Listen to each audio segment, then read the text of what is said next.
Next question, question number second, how many 4-digit numbers are there with no digits repeated? क्या कह रहा है? How many 4-digit numbers are there? Please understand, this is my question number second. पहले इसको करते हैं fundamental से. हाँ जी रहमत, it is a 4-digit number. हाँ जी, डिजिट्स कहां से कहां होते हैं? 0 to 9. इसका मतलब मेरे पास 10 डिजिट्स अवेलेबल है. यस और नो? 0 to 9 का मतलब 10 डिजिट्स अवेलेबल है. अब हाउ मेनी वेज रहमत I can fill this place? गलत, यहां 0 नहीं आ सकता. 0 नहीं आ सकता. तो how many ways this place can be field? 9. उसने बोला डिजिट्स कैन नॉट रिपीट. मन में सोचो कि यहां मैंने 7 पुट किया होगा, तो how many ways this place can be field? क्योंकि यहां पे अब 7 नहीं आ सकता, 0 आ सकता है. तो 9. How many ways this place can be filled? 8. Then so ये मेरे को इनको मल्टीप्लाई करके 4, 5, 6. मैं आप पे विश्वास कर रहा हूं भाई. 4, 5, 3, 6. क्या बात समझ आई? अब परमुटेशन में 90% बच्चे इस क्वेश्चन में आंसर लिखते हैं 10p4. यस और नो? यही लिखा ना, और ये गलत है. अब सुनो क्यों. परमुटेशन में पहली चीज तो मैंने आपको बताई कि रेपिटिशन नॉट अलाउड होनी चाहिए. वो इस क्वेश्चन में सेटिस्फाई करी. यस और नो? पर उसने दूसरी चीज सेटिस्फाई नहीं करी कि जो मैंने आपको अभी बताई भी नहीं थी पिछले क्वेश्चन में, पहले कंडीशन फिल कर.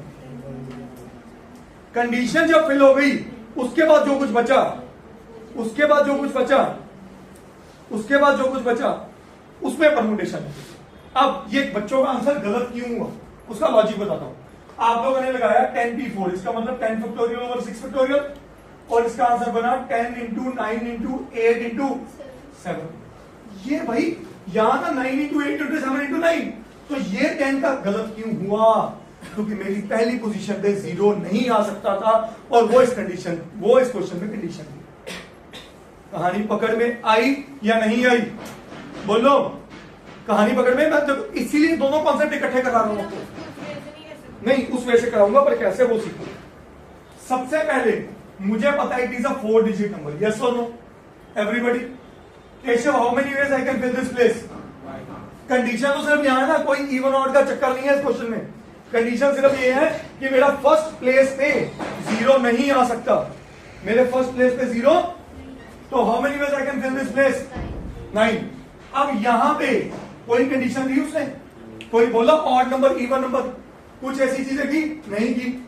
इसका मतलब यहां पे क्योंकि रेपिटेशन नॉट अलाउड है, तो मैं परमुटेशन लगा सकता हूं. अग्री करके सब लोग? यस और नो? और अगर लगा सकता हूं, एक लेट्स सपोज मैंने यहां 7 लगा दिया, तो इनमें क्या नहीं लग सकता? 7. इसका मतलब 0 to 9 डिजिट्स में इस ब्लॉक के लिए क्या खत्म हो गया? 7 खत्म हो गया. मतलब अवेलेबिलिटी कितने डिजिट्स की रही? 9 की.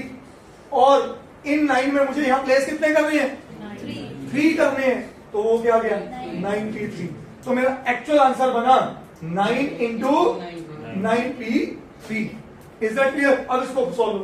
9 इंटू 9p3 को क्या लिख सकते हो? 9 फैक्टोरियल ओवर 6 फैक्टोरियल. और ये बन गया 9 इंटू 9 फैक्टोरियल को खोलो 9 इंटू 8 इंटू 7, और आगे 6 और 6 कट गया, और चेक करो ये सेम आंसर बना. तो आंसर इज 4, 5. क्या ये बात सबको समझ आई? बेटे एक बात पल्ले बांध लो सारे. मैं एज अ रिक्वेस्ट कर रहा हूं, मैं इतने साल हो गए पढ़ाते, मैं अभी भी ये नहीं लगाता कहां एक लाइन में आंसर क्रैक कर रहे हैं, और कहां मुझे 4 चीजें सोचनी पड़ रही हैं. जितनी कंडीशन आएगी, टेक्निकली तो फंडामेंटल लगाई जा रहे थे कंडीशन. अब इसी क्वेश्चन को अगर पेपर में स्कूल लेवल पे लिखना तो कैसे लिखोगे? That 1000 place at 1000 place 0 cannot be placed, so there are 9 ways to fill it up, and the other 3 places can be filled in 3 ways out of 9 ways. तो उसका आया 9p3, इसका आया 9, तो 9 into 9p3 is my answer. Is that clear? करिए.